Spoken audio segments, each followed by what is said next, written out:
Buenas noches, bienvenidos. Seguimos con los casos clínicos de AMPEME, con la finalidad de que todos ustedes puedan seguir aprendiendo de los casos habituales. Y ahora tenemos el gusto de presentar a la doctora Rocío Dávila. Ella va a presentar un caso clínico. Doctora Rocío, mucho gusto. Bienvenida, Rocío, para que puedas compartir tu caso, que es muy interesante. Bienvenido, Buenas doctor noches. Marco. ¿Cómo estás? Doctor Carlos, bienvenidos todos. Buenas noches con todos.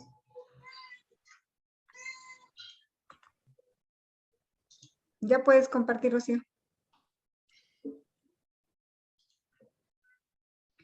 Bien, mientras van conectando, vamos probando la pantalla. Son 10 minutos por cada ponente. Cada uno de ustedes puede compartir un caso clínico. Como tenemos solo 10 minutos por cada ponente, no podemos conversar mucho, pero sí el médico que presenta el caso debe decirles las características típicas. Muy bien. Gracias, Rocío. Te dejo. Voy a dejarte. Ya, muy bien. Buenas noches con todos. Se puede ver, ¿no? Sí, se ve muy bien. Falta poner para que se vea pantalla completa. Ok. El día de hoy se hizo una revisión del caso clínico de parálisis del sábado por la noche. Me presento. Bueno, yo soy Rocío Dávila, médico anestesiólogo, y el día de hoy quiero sacar esto.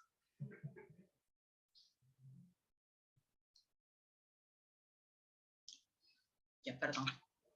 Y el día de hoy vamos a presentar el caso clínico de un paciente de 36 años, que es ingeniero, que se quedó dormido con la cabeza apoyada en la mano, en hiperextensión de muñeca y el brazo en flexión completa de codo, ¿no? Apoyado en el brazo, en un sillón sin tapizar, ¿no? Al despertar, presenta hipoestesia, dolor en el miembro superior izquierdo, y además no podía realizar la extensión de la muñeca ni de los dedos. Pensó que el brazo, como a todos, ¿no?, se nos queda adormecido después de estar mucho tiempo en esa posición. Lamentablemente su problema no fue mejorando y decide acudir al médico. En la emergencia le ven y evalúan que el paciente tiene una posición en esa posición, ¿no?, de semiflexión. No podía hiperextender la muñeca, los dedos tampoco los podía elevar, y al realizar la supinación del antebrazo tampoco podía realizar la abducción del primer dedo, ¿no? Por lo que también él decide acudir posterior a la emergencia, donde le indican antiinflamatorios, decide realizarse un estudio con neurología. Por la probable sospecha de una parálisis compresiva del nervio radial. Obviamente en neurología le indican una electromiografía y, bueno, de acuerdo a las clasificaciones, a los conceptos que hay de electromiografía, el diagnóstico fue de una axomesis, que es una afectación de los axones con preservación de la armazón conectiva, que posteriormente va a permitir la regeneración valeriana, ¿no? O sea, no era una lesión muy grave. En este caso, por ejemplo, en el caso de estos tipos de lesiones, generalmente la lesión puede ser leve, en donde simplemente vamos a usar fisioterapia, fortalecimiento muscular, y para evitar sobre todo las contracturas, ¿no?, y una estimulación transcutánea. Y en los casos más graves, se recomienda poner una férula, mantener hiperextensión la muñeca y además acompañar de fármacos, amitriptilina, Ainex. Obviamente, el seguimiento siempre va a ser exclusivamente clínico, ¿no? Y el signo de Tinel de Hoffman se va a emplear frecuentemente para poder hacer una evaluación de ese problema, ¿no?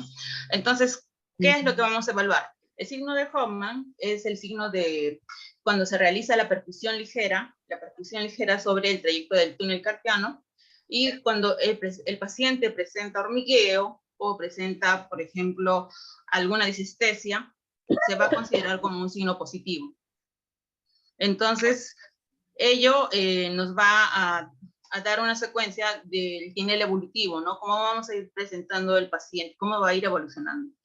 En la electromiografía posterior a la del inicio, como seguimiento, se recomienda hacerla en la fase de generación, o sea, en la tercera semana aproximadamente. Y hacer acotación, ¿no? De que la parálisis del sábado por la noche puede tener como mecanismos varias causas. La parálisis del sueño, parálisis de la luna de miel, que se llama, ¿no? Porque cuando duerme la pareja, duerme encima del brazo del esposo, y también puede ocurrir esto. Puede haber también este tipo de lesiones por la parálisis por la muleta, por lesiones de torniquete, por lesiones postanestésicas, ¿no? En posturas de cirugía, ya que el cuerpo del paciente es prácticamente muerto, entonces al ubicarlo mal también podemos ocasionar lesión de este tipo. Ahora vamos a la parte ecográfica, que es lo más interesante, ¿no? Porque nosotros estamos, sobre todo, nuestra herramienta es la herramienta básica para que hagamos el diagnóstico y tratamiento de esta lesión. Entonces, la más frecuente lesión es el síndrome de la arcada de Froese, que es la compresión del nervio radial, que puede producirse en varios sitios, ¿no? Y como se dan cuenta acá, lo más frecuente de ver de la arcada de Froese es el borde proximal del supinador corto, que debido a movimientos repetidos, como se dan cuenta aquí, empieza a generar una banda fibrosa. Y esa banda fibrosa va a atrapar al nervio interóseo posterior, por lo que va a incrementar la inflamación, ¿no? Responden. Entonces, a todo ello también quería hacer acotación un poquito más para ver cómo son las clasificaciones de Sendon, o sea, es decir, la electromiografía, ¿no? ¿Cómo lo clasifican? Bueno, como les dije, en este caso se clasificaba en un grado 1 de Sutherland, y la presentación que se dio en este paciente era de axomensis, y donde hay afectación de los axones y preservación del axón conectivo, ¿no? Y a su vez este se va a dividir en un grado 2 de Sutherland, grado 3 de Sutherland también, grado 4, al final vamos a tener un grado más severo con la neuromesis. Bueno, eso es más que todo para conocimiento, ¿no? De todos nosotros, porque electromiográficamente, bueno, nosotros tendríamos que conocer también esa terminología. Bueno, esta es la presentación de mi caso clínico. Espero que les haya servido. He tratado de buscar un poco de información de todo para que esté más completo. No sé si tendrán alguna pregunta. Excelente, Rocío, muy bien. Es un tema que no es tan frecuente y nos puede servir a todos para recordar, ¿no? La patología. No sé si tienen alguna pequeña pregunta. Tenemos un minutito antes de pasar a la segunda ponente. Bueno, está muy bien, Rocío. Gracias. Vamos a pasar a la siguiente ponente. La doctora Dulanto está lista ya porque tiene otra reunión también ahora. Gracias, Rocío. Empezamos con Judith. Tenemos un casito. Judith. El segundo caso de la noche, la doctora Judith Dulanto, la recibimos con un aplauso virtual. Gracias, Judith, por compartir con nosotros. Esperamos que te vaya bien. Bueno, continuando con lo que está haciendo Rocío, también me tocaba hacer un caso que va por ese rumbo, ¿no? Vamos a ver. Es un paciente varón de 40 años de edad que tiene un nódulo en la región interna del brazo. Lo que generalmente nos pone, ¿no? Descartar lipoma o descartar alguna tumoración, ¿no? No tenía ningún antecedente de riesgo ni tampoco tenía algún antecedente traumático. Entonces, lo primero que vemos es esta imagen que estamos viendo acá, una imagen hipoecoica, de bordes bien definidos, ovalada, que al doble presentaba escasa vascularidad, un poquito heterogénea, que me da refuerzo acústico posterior, que ustedes tienen que darse cuenta que no infiltra la grasa perilesional. Eso es muy importante, amigos, en la ecografía, igual cuando ustedes hacen tomo, hacen rezo, toda la estructura estructura que está alrededor de cualquier lesión que vemos, tenemos que acostumbrarnos a ver si infiltra o no infiltra, si cambia esta grasita alrededor. Entonces, estamos viendo en dos cortes, y ustedes van a ver acá esta vista ampliada de cómo nos está presentando esta lesión. Algunos ya pueden estar teniendo sus respuestas. Miren ustedes cómo depende de esta zona hipoecoica, que es fasciculada, que sí, amigos, es un nervio. Miren cómo se extiende esta lesión y cómo se continúa, ¿no? De bordes definidos con marcado refuerzo acústico posterior. Puede ser heterogénea. Y vamos a pasar un videíto del pequeño caso, porque es así como se sucede en la realidad. Hacemos el acceso y vamos a ver, miren ustedes en esta zona. El video no me graba todo el recorrido, pero tenemos que siempre tener en cuenta que estamos en el brazo izquierdo y en un nervio que se encuentra superficial, a diferencia del radial o a diferencia del mediano, este nervio es superficial. Entonces, de los tres nervios principales que se encuentran en el brazo, el más superficial siempre es el nervio cubital. Aquellos que han seguido con nosotros el curso de miembros se dan cuenta que es de fácil acceso, fácilmente a veces luxable o proclive a ser traumatizado, igual que dijo Rocío para el nervio radial. Y ustedes pueden ver aquí que el nervio cubital, miren sus fascículos, cómo van cambiando. Por eso en muchas de las reuniones teníamos las características del patrón fasciculado. Miren el fascículo, se van engrosando, va engrosándose, los fascículos se van formando heterogéneos y aparece la lesión hipoecoica, de bordes definidos, que da refuerzo acústico posterior, que no infiltra la grasa perilesional, que se encuentra en la región interna del brazo izquierdo y aquí nuevamente el otro extremo del nervio, miren los fascículos cómo se encuentran comprometidos. Por eso es muy importante que el patrón fascicular se encuentra distorsionado y de esos fascículos está creciendo esta lesión, que como vuelvo a repetir, hipoecoica heterogénea, de bordes bien definidos y que da refuerzo acústico posterior. Y ustedes pueden ver acá el nervio cubital, esta representación en resonancia magnética ya trabajada, porque la lesión en frío es esta, la tenemos que trabajar para seguir lo que es la continuidad del nervio cubital. Es un neuroma, un neurofibroma, salió en anatomía patológica. Y aquí un pequeño repaso, ustedes saben, toda la disposición desde que nace C8 en T1 a nivel de la región axilar, cómo se desplaza el nervio mediano en la región del brazo, sobre todo de carácter superficial, a diferencia del radial y del mediano. El nervio cubital es de carácter superficial. Ustedes pueden ver estas ramas que dan, no da muchas ramas, da estas ramas cutáneas y para el antebrazo hasta llegar al tercio distal en el septum intermuscular. Y acá, bueno, se define hasta llegar hasta el canal de Guyot.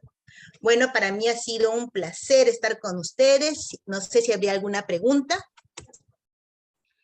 Muy bien, Judith, se ve muy bien, muy típico el caso, muy lindo también la reconstrucción y también la ecografía. Te felicito, Judith, como siempre. ¿Algún tip que des para reconocer a estos tumorcitos del nervio? Sí, ustedes lo van a reconocer, amigos. O sea, solamente sí es cuestión de la anatomía, ¿no? Tenemos que saber bien la anatomía. Por eso, volvemos acá. Si no sabemos qué es la lesión, tenemos que ir siguiendo la lesión. Depende de un nervio. Nuestro ojo tiene que acostumbrarse qué es la característica del nervio. Muchas veces se ha dicho que es un patrón fasciculado, como si fueran tubos, ¿no? Tubos. Esa característica es de un nervio y ustedes lo tienen que reconocer del patrón muscular que es en noche estrellada, que son puntos por los septus que se encuentran ahí del epimicio, perimicio, que ya lo hemos estudiado. Pero el nervio, amigos, con ecografía es de fácil acceso y sobre todo con los aparatos de alta resolución no se nos puede pasar. El único tip: bordes bien definidos, refuerzo acústico posterior y que no infiltra la grasa perilesional. Muy bien, gracias, Judith. Vamos a pasar al siguiente caso clínico. Seguimos con el tercer caso clínico y tenemos al doctor Fernando Huerta. Éxitos, doctor.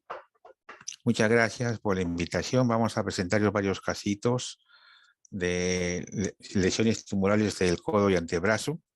En este primer caso, vemos, por ejemplo, acá en el codo una pequeña tumoración a nivel de cara externa del codo, en una aproximación. Y esta es la imagen, una imagen anecogénica de contornos ligeramente irregulares. Miren, tienen un pequeño tabique, acá están los tendones extensores. En el examen dinámico, fíjense ustedes, a la flexión y extensión. Vemos la imagen que está ubicada por encima de los tendones y casi en el espesor del tejido celular subcutáneo.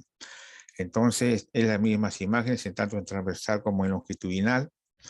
Y vemos, esta es la lesión, los tendones, el epicóndilo, el radio. Esta tumoración mide de 20 por 6 milímetros. Muy bien, en esta imagen, por ejemplo, donde está el Doppler, vemos que no capta Doppler, tienes un Doppler negativo. Entonces, ante una lesión ovoidea de contornos ligeramente irregulares, con presencia de tabiques, Doppler negativo, ese es un ganglión. No tenga ninguna duda, es un ganglión, ya tanto en el codo, en tobillo, en mano, donde quieran, pero esas son las características de un ganglión. Muy bien, vamos a otro casito, un paciente de 39 años con tumoración en el antebrazo izquierdo de 16 por 3 milímetros. Miren, fíjense ustedes, esta es la tumoración, esta es la piel, la dermis, epidermis, la parte muscular, está en el espesor del tejido celular subcutáneo. Fíjense ustedes el examen dinámico, cómo se encuentra, dónde está, una forma ovoidea, tiene una textura así como si fuera lineal. Habría que tratar qué patologías, ¿no? Algunos ya saben, ¿no? Podría ser. Bueno, seguimos. Entonces, al examen Doppler veremos hay una marcada captación Doppler color, marcada. Seguimos y esta lesión correspondió a un glomangioma. Esta es la imagen. Muy bien, otro casito es el paciente varón de 55 años con un bultito en el brazo de 6 por 2 milímetros. Fíjense ustedes, esta es la lesión, acá está la piel, está en el espesor del tejido celular subcutáneo, acá está la región muscular. Hacemos un corte más en profundidad y vemos que no es tan pequeño, pero tiene contornos regulares, tiene una marcada captación Doppler color, y el examen también refirió ser un glomangioma. Fíjense ustedes cómo fue la captación en el anterior examen y en este son prácticamente parecidos. Hay que tenerlo en cuenta. Muy bien, esta pacientita vino con una tumoración a nivel de la flexura del codo. La vemos clarito. Esta es la imagen ovoidea de contornos regulares, un extendido de la lesión justo a nivel de la flexura. En un extendido, fíjense ustedes cómo está la ecogenicidad hiperecogénico con imágenes lineales. Esta es la imagen típica que ustedes cuando lo vean lo tienen que reconocer, así ovoidea de contornos regulares, bien definidos, con imágenes hiperecogénicas así paralelas. Y esto correspondió a un lipoma. Esta imagen que vemos acá es la imagen típica de un lipoma. Muy bien, tenemos otro casito, una paciente de 76 años con una tumoración de 100 por 60 milímetros. Toda esta es la tumoración. Toda esta es la tumoración. Fíjense ustedes. Grande. Y esta es la imagen, un extendido de esta lesión. Es una imagen ovoidea de contornos regulares bien definidos. La densidad es homogénea, como si fuera un líquido espeso. Fíjense ustedes cómo es el movimiento de las partículas. Pero fíjense cuando nosotros utilizamos un traductor de alta frecuencia, vemos que no es tan líquido, sino que tienes unas paredes gruesas y acá irregulares. Muy bien, esto correspondió a una sinovitis crónica. Esta imagen. Paciente de 26 años con una tumoración, acá, en el codo, de 23 por 10 milímetros, color medio verde pareciera. Fíjense ustedes dónde está localizada. Se encuentra en el espesor del tejido celular subcutáneo. Acá está el músculo. La lesión 23 por 10 milímetros. La el Doppler poco y nada, captación poco y nada. Tumoración que se encuentra en el espesor del tejido celular subcutáneo. Muy bien, seguimos. Y esta tumoración fue un hemangioma con trombosis. Esta tumoración cita la lesión ecográfica y la anatomía patológica fue de un hemangioma con trombosis. Muy bien, nuestro casito de varón de 33 años con amputación por un accidente de trabajo, fíjense la amputación, y donde encontramos múltiples imágenes ovoideas, varias, de diversos tamaños, con la característica que tiene una calcificación central. Fíjense ustedes, otra tumoración con calcificación central, otra tumoración de contornos irregulares con calcificaciones heterogéneas, otras calcificaciones, tenía varias este pacientito. Bueno, con los antecedentes de una amputación en accidente de trabajo, entonces nosotros tenemos que pensar en neuromas de tipo traumático, ¿no? Esas son las características de este paciente. Muy bien, muchas gracias. Son unos pequeños casitos que hemos presentado de esta región. Gracias. Excelente, doctor Huerta, muy didáctico, muy bonitos casos. Vamos a pasar al siguiente caso, la siguiente revisión. Vamos a ver una paciente mujer de 52 años con dolor de hombro. Un ratito voy a poner la pantalla. Y acá.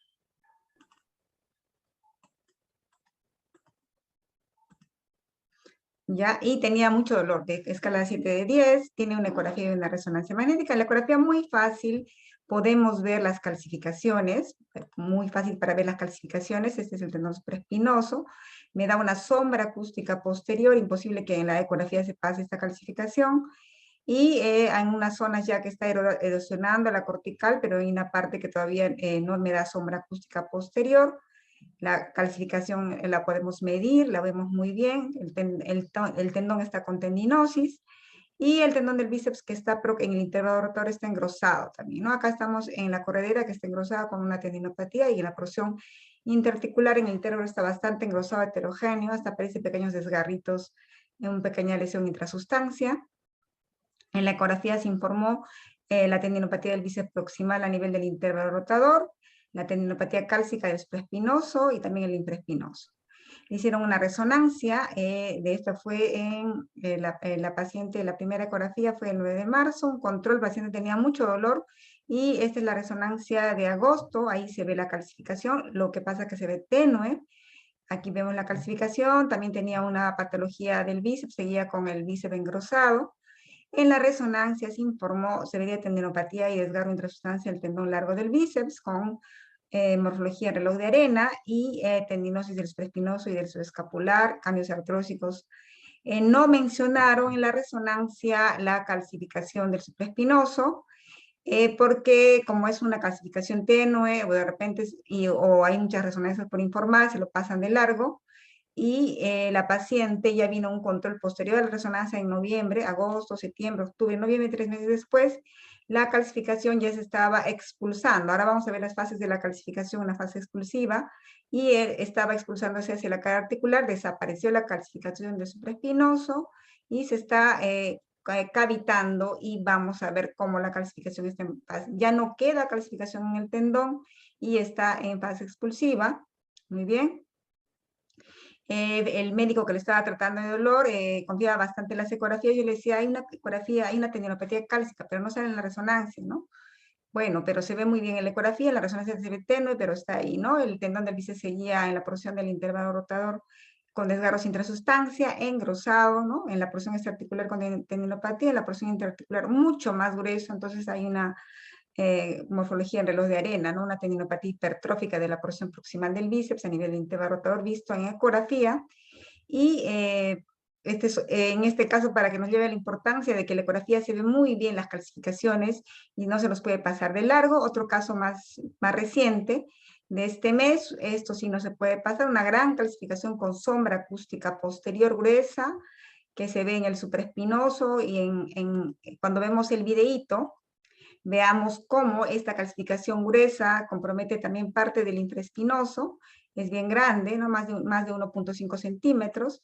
En el eje corto vemos que está cerca, a nivel de la huella de inserción también del infraespinoso.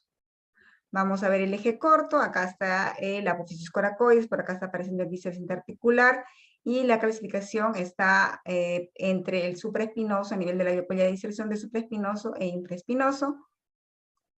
Muy fácil de ver en la ecografía porque nos da una gran sombra acústica posterior, esta ya está en fase ya calcificada. En la resonancia es muy fácil de ver, muy gruesa, imposible que el médico no lo informe por el estadio de la calcificación, ¿no? Una breve revisión de la tendinopatía calcificante. La mayoría de veces los traumatólogos, los ortopedistas lo ven muy bien en la radiografía, pero ¿qué pasa si una calcificación está en fase de formación? Cuando no está totalmente calcificada, vamos a ver, generalmente son por depósitos de hidroxiapatita de calcio, y la calcificación cuando está migrando hacia la cara articular, ya no lo vamos a ver en el tendón, vamos a ver estas imágenes en la resonancia y en la radiografía. ¿Cuáles son los estadios de la tendinitis o la tendinopatía calcificante? Va a ser un estadio precalcificado, un estadio calcificado y postcalcificado. Dentro del estadio calcificado tenemos una fase de formación, de reposo y de reabsorción. Estas son las imágenes que andamos viendo en la ecografía muy bien. Y tenemos también una clasificación, lo mismo, ¿no? Dentro de la calcificación, dentro del estadio calcificante, tenemos la fase de formación, de reposo y de reabsorción, que es lo que hemos visto en el primer caso, ¿no? Que pasaron los meses y la calcificación desaparece y se reabsorbe, ¿no? Y en la ecografía podemos ver las calcificaciones. Cuando no dan sombra acústica posterior, esta calcificación, que es blanda, no se va a ver en la radiografía ni en la tomografía. En la resonancia se puede ver, consecuencias especiales sí se puede ver, pero si se lo pasan rápido de largo, no lo van a detectar. En la ecografía imposible, porque a pesar de no tener sombra acústica posterior, van a ver estas imágenes ecogénicas intratendinosas y que no dan sombra acústica posterior. Cuando ya está en la fase ya de calcificación bien formada, como si fuera un hueso, vamos a ver la sombra acústica posterior y podemos ver la fase de reabsorción. Y la migración de la calcificación se reabsorbe tanto hacia la superficie articular, como en el caso que hemos visto en el primero, tanto a la superficie bursal. Según el doctor Resnick, puede migrarse. También el doctor Stefano Bianchi indica que las calcificaciones pueden migrar hacia la región muscular, se va hacia el músculo. Aquí tenemos, se puede ir intramuscular, también en la cara bursal, a la misma cavitación intraósea, intratendinosa, es decir, las calcificaciones están migrando constantemente. Si ustedes no le hacen ningún tipo de tratamiento al paciente, de acá a un año viene y posiblemente la calcificación haya desaparecido. Y hay tratamientos modernos donde uno puede hacer la técnica de barbotaje, ¿no? En estos artículos dicen la ecografía es una técnica diagnóstica y ventajosa para la tendinopatía cálcica, ya que ayuda a detectar otras condiciones asociadas a lesiones del manguito rotador y la cabeza larga del bíceps. También podemos ver la consistencia del depósito, la ubicación en qué tendón está ubicado, y sobre todo para los procedimientos de barbotaje ecoguiado, ¿no? Aquí tenemos los diferentes tipos de calcificación, y en este artículo decía que la resonancia magnética no debería ser utilizado como una modalidad de imagen de primera línea, porque los depósitos pueden aparecer como tenues y hiposeñales. O sea, las calcificaciones en fase de formación, que son muy tenues, se puede escapar al ojo del radiólogo, de repente por las muchas resonancias que tenga, o ahí, como tienen muy baja señal, no las puedan ver. Prefieren que siempre indican deben de tener una radiografía a la mano, ¿no? Incluso hay calcificaciones en las radiografías que no se ven, porque hemos dicho que está en la fase de formación, y sería ideal hacer una ecografía como examen de primera línea. Claro que en la resonancia vamos a tener otros hallazgos mucho más amplios. Muy bien, y la ecografía tiene esta técnica de barbotaje, donde vamos con una aguja gruesa, número 18, hidratando la calcificación con suero fisiológico, y luego absorbemos. Las calcificaciones fáciles de extraer son las blandas, las calcificaciones en formación, y ayudamos a que el proceso de recuperación sea más corto. Se extraen las calcificaciones y de 1 año, 2 años en que se va a reabsorber, vamos a disminuir en unos meses, y sobre todo que estas calcificaciones, cuando migran a la superficie bursal, da bursitis hemorrágica y el paciente tiene dolor, constituyendo una emergencia musculoesquelética. Muy bien, espero que les haya gustado. No se olviden de seguirme en redes, estamos en el canal de YouTube, en Instagram, en Facebook. Y el fin de semana tenemos un gran reto, los de AMPEME, los socios y también los directivos de un taller de ecografía musculoesquelética. Ya tenemos casi 40, un poco más de 40 confirmados. En 7 y 8, 9 de julio estamos con nuestro congreso, los esperamos. Está el doctor Marco Lindo de Perú, el doctor Juan Jorge Mendoza de México, Guillermo Azulay de Argentina, el doctor Monres de Brasil. Y muchas sorpresas más. Pasamos al siguiente caso clínico. Doctor Tarazona tendrá lista su clase.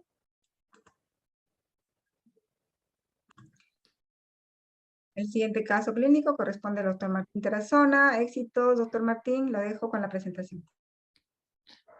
Buenas noches con todos. Voy a presentar dos casitos que son bastante ilustrativos sobre desgarro del manguito de los rotadores, ¿no? El caso 1 es un paciente varón de 60 años que viene por dolor y limitación funcional, ¿no? Entonces tenemos estas imágenes en STIR y en densidad protónica con saturación grasa, por eso vemos toda con imágenes hipointensas, ¿no? Entonces, en este caso, en esta imagen coronal, vamos a ver un desgarro. Los desgarros parciales pueden ser hacia el lado bursal, intersticial o hacia el lado articular, ¿no? Usualmente lo más frecuente a lo que se consideraba anteriormente, los desgarros parciales son más frecuentes hacia el lado articular, por un mecanismo de microtraumatismo, ¿no? Pero en este caso vemos un desgarro parcial hacia el lado bursal y esto fundamentalmente condicionado quizás por un pinzamiento subacromial, por estos cambios degenerativos a nivel de la articulación acromioclavicular, ¿no? Acá vemos en esta imagen coronal la imagen de desgarro parcial hacia el lado bursal. Posteriormente voy a volver a ver las mismas imágenes luego de la revisión teórica, ¿no? Y esta es la imagen en sagital también, donde podemos evaluar el trofismo del músculo, ¿no? El siguiente caso, el caso 2, es una mujer de 48 años con limitación funcional del hombro y omalgia, ¿no? En este caso, estas imágenes en coronal, vemos el tendón del supraespinoso, un tendón bastante engrosado e incrementado de señal, y vemos el desgarro casi a nivel de la huella de inserción, ¿no? Usualmente todos los tendones y los ligamentos en resonancia magnética van a tener baja señal, ¿no? Cuando vemos que ya la alteración se comienzan a incrementar de señal, quiere decir que hay un proceso ya crónico de microtraumatismo, de hipoxia, y esta degeneración del tendón van a conllevar al posterior desgarro, ¿no? Este es el mismo paciente en las imágenes en coronal, axial y sagital, donde vemos el desgarro completo del tendón del supraespinoso, y en esta imagen en axial, el desgarro en semiluna del tendón del supraespinoso, ¿no? Entonces, para ellos, y por consenso, usualmente que lo que nosotros le decimos o tratamos de hacer lo más descriptivo es esta es una clasificación artroscópica, pero que también puede ser utilizado tanto para ecografía como para resonancia magnética, ¿no? Entonces, con respecto al manguito de los rotadores, nosotros vamos a ver que hay desgarros parciales, desgarros completos, parciales pósteros superiores, hablando tanto del tendón del supraespinoso como del infraespinoso, desgarros completos, pósteros superiores tanto del supra como del infra, y hablamos de desgarros anteriores cuando nos referimos al subescapular, ¿no? Y con respecto a la extensión, pueden ser menos del 50% o más del 50%, ¿no?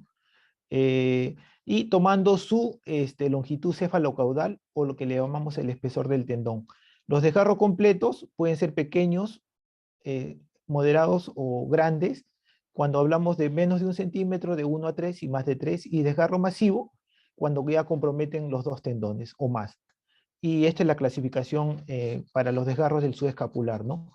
Los desgarros parciales pueden ser que comprometan la superficie articular bursal, o los desgarros intrasustancias o intersticiales. Y para los desgarros completos, el patrón del desgarro vamos a ver según la morfología en C, en U o en L, ¿no? Y esta es la clasificación de Gautelier para medir el grado de infiltración muscular. Este es más o menos el resumen de lo que vi en el cuadro anterior, la localización posterior superior para el supraespinoso e infraespinoso redondo menor, y anterior para el subescapular. Y la extensión para si comprometen menos del 50 o más del 50%, ¿no? Y el patrón que vamos a verlo luego. Esto es lo que veíamos con respecto a la localización del desgarro. Esto puede comprometer la superficie bursal o la superficie articular o la superficie bursal, ¿no? Y ustedes habrán escuchado cuando a veces nosotros describimos los desgarros, el espesor o el grosor, ¿no? Cuando hablamos del espesor del tendón, es la medida de la longitud cefalocaudal del desgarro, ¿no? O del eje cráneo-caudal.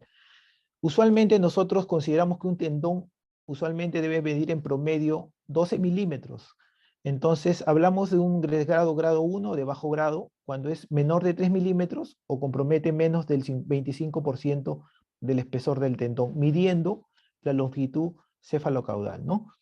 Grado 2 o de grado intermedio entre 3 a 6 milímetros o cuando comprometen entre 25 a 50% del espesor del tendón, y grado 3 o de alto grado cuando comprometen más de 6 milímetros o más del 50% del espesor del tendón, ¿no? Usualmente los desgarros de grado bajo, grado intermedio y que comprometen menos del 50% se le llama que son desgarros inestables, y de alto grado cuando ya, estables y más del 50% son desgarros inestables y quizás pueden ir al manejo quirúrgico, ¿no? Dependiendo ya de otros factores, del trofismo. Y hablamos de ancho o grosor cuando medimos el desgarro en su eje anteroposterior o de medial a lateral, ¿no? Y desgarro pequeños, menor de 1 centímetro, desgarro mediano de entre 1 y 3 y desgarros grandes de entre 3 a 5 milímetros, ¿no? Para los desgarros completos, ¿cómo medimos la extensión? Según el grado de retracción, ¿no? Y el grado de el GAT del tendón. Los desgarros pequeños o C1 cuando son menos de 1 centímetro, hasta los desgarros tipo C3 cuando son más de 3 centímetros, ¿no? Con algo de retracción, y desgarro masivo cuando ya comprometen 2 o más tendones, ¿no? Y para la morfología del desgarro a espesor completo, hablamos de en media luna, desgarros en forma de U, desgarros en forma de L y desgarro masivo cuando ya comprometen 2 o más tendones, ¿no? Entonces, para el caso 1, ¿cuál sería la descripción, no? En este paciente varón de 60 años, la localización, hablaríamos de un desgarro parcial del tendón del supraespinoso. La extensión compromete menos del 50% del espesor del tendón. El patrón hacia el lado bursal, y la atrofia grasa, vemos que en esta imagen en sagital el adecuado atrofismo, entonces el pronóstico es bastante bueno, ¿no? Y en el caso de este paciente, el caso 2, donde, ¿cómo lo describiríamos? Sería un desgarro completo del tendón del supraespinoso y extensión C1, ¿no? O sea, menos de 1 centímetro de extensión. La morfología en creciente o en media luna. La atrofia grasa, en la imagen en sagital, en el T1, vemos algunas estrías grasas, entonces sería índice de Gautelier grado 1, y el grado de retracción es grado 1, tomando en cuenta la retracción, tomando como en cuenta el vértice de la cabeza humeral, ¿no? Cuando la retracción está lateral al vértice de la cabeza humeral, hablamos de grado 1, cuando la retracción llega hacia el vértice de la cabeza humeral, grado 2, y cuando es medial al vértice de la cabeza humeral, hablamos de un grado 3 de retracción, ¿no? Eso fundamentalmente quería mostrarles de los casitos de desgarro parcial y completo. Excelente, Martín, me encantó la revisión, todo perfecto, estamos cumpliendo con los tiempos, gracias. Gracias. El doctor Fernando Zárate tiene su caso listo ya para no cortar la grabación. ¿Estará el doctor Fernando? Si no, ¿alguna pregunta? Yo le quería preguntar, el doctor Marco, una consulta, tú que usas mucha resonancia, ¿qué clasificación usas para los desgarros del manguito rotador? ¿Cómo lo hacen ustedes en su centro? Sí, bueno, usamos la misma clasificación que usa acá el que ha explicado de otra zona. Igual siempre mencionamos el supraespinoso, lo dividimos los desgarros parciales en alto y bajo grado, dividiendo 50%, y no nos tratamos de especificar más, no tratamos de decir si es 40, 30 o 60, solamente si es más o menos de 50%. debido a que hemos visto que hay una gran variabilidad intra e interobservador. Claro, Luego, pues, y si es que vemos que no es tan fácil decir que es alto o bajo grado, preferimos no mencionarlo, eh, quedarnos con bajo, parcial y punto. Cuando el desgarro sí es completo, ahí hablamos ya de la clasificación de Paté para su refracción, ¿no? Si es pequeña, si llega a la mitad de la cabeza femoral, humeral, disculpen, o hasta la glenoides, y inmediatamente hablamos ahí del trofismo de los músculos comprometidos. Si es parcial, no solemos hablar de trofismo muscular, debido a que generalmente no está afectado, ¿no? Y no da mayor información al tratante. Cuando se puede, mencionamos el compromiso del cable rotador, y eso solamente lo usamos para el supra e infraespinoso. Para el subescapular usamos la clasificación de la FOS, ¿no? Del desgarro parcial o completo, arrancando del tercio superior hacia todo el espesor del tendón subescapular. Y siempre excelente. lo asociamos a ese desgarro, lo asociamos con lesión de las poleas bicipitales, que siempre hemos visto Asociado. están muy asociados. Ujú. Y una última pregunta antes de pasar al último caso clínico. Ya lo hemos entendido muy bien, doctor Tarazona, el espesor, siempre hay una disyuntiva con la traducción americana, ¿no? Espesores de la cara bursal a la cara articular, Así el es. ancho de medela lateral. Siempre le confunden el grosor con espesor, pero preguntaban, profesor, y me decía que espesor y grosor es lo mismo en castellano. ¿Tú tienes alguna... Ajá. alguna No, exactamente igual. Grosor y espesor es lo mismo. Es lo mismo, Pero sí diferenciamos de ancho. sí, el ancho. Tenemos colegas que no hacen esa diferenciación. Para ellos el ancho es el espesor y hay un Ahí hay problema una, ¿no? En sí, el porque en lenguaje. los Ahí es el informes, problema. claro, hay una disyuntiva. Muy bien, gracias Marco por tu aporte. Esperamos que nos puedas el próximo mes con un casito clínico que nos favorece. Muchas Claro. gracias. Fernando, Sí. buenas noches, doctor Fernando Zárate. Bienvenido. Presento el último caso. Estamos terminando bien, con el tiempo, y espero que les esté gustando los casos muy interesantes. Doctor Fernando Zárate, lo dejo compartir. Buenas noches, Lenita. Gracias. Bueno, el caso clínico de hoy, un momento. Una paciente mujer de 62 años que refiere dolor hace una semana a nivel de la cara lateral del codo izquierdo. Tenemos en primer lugar la radiografía que se le tomó a la paciente. A ver si ustedes pueden ver algún tipo de alteración a nivel de las estructuras óseas o partes blandas. Después voy a regresar y voy a mostrarles el informe del radiólogo. Ustedes ven ahí que en la impresión diagnóstica pone que hay una osteopenia difusa y el resto de estudios sin hallazgos patológicos evidenciables por este método. Esta paciente luego se hace una ecografía. Tengo esta imagen de la ecografía que ustedes pueden ver ahí en la cara lateral, el epicóndilo humeral, y se ve parcialmente el radio y se ve el tendón extensor conjunto a dicho nivel. Los dejo para que lo observen un momento y les voy a enseñar el reporte que hizo el colega en el estudio ecográfico, en este caso de compartimiento anterior externo del codo izquierdo. Pone como conclusión que la región evaluada se muestra ecográficamente normal. Tenemos dos estudios normales, pero sin embargo la paciente refería patología, así que pasa a una resonancia, y en la resonancia tenemos estas imágenes que ya ustedes pueden ir viendo con lo que ya se ha visto, que hay alteraciones similares a lo que estaba mostrando el doctor Tarazona a nivel de la región lateral.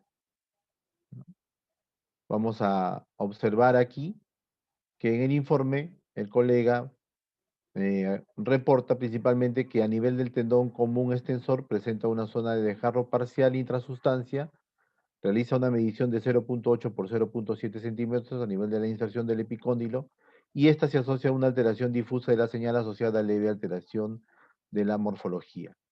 En la conclusión, pone que es un desgarro parcial intrasustancia del tendón extensor común a nivel de la inserción del epicóndilo.